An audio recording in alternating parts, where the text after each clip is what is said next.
Թող հայտարարեն ինչ որ մեկը ներքև տասնյակ միլիոններ ստացել է, իհարկե կարող են ասենք օրինակ 8-9-10 տարի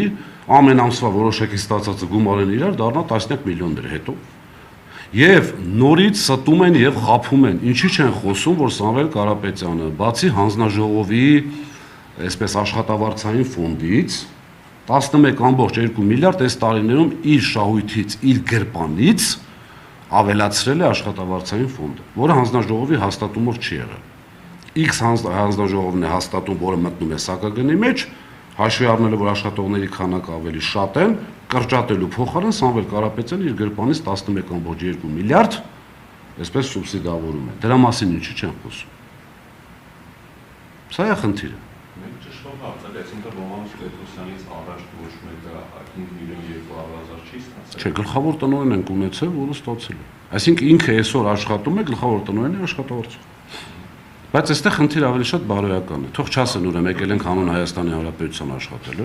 եկել են Սամվել Կարապետյանի գումարով, Սամվել Կարապետյանի հեծը տնօրենեն, փչացնեն, այսպես ժողովրդին նեղություն տան, այսպես խոսք կա, չկա չարիք առանց բարիք։ Այսինքն հիմա այսպես պետք է լիներ, որ մարդիկ հասկանան, որ ավելի լավ էր կառավարվում։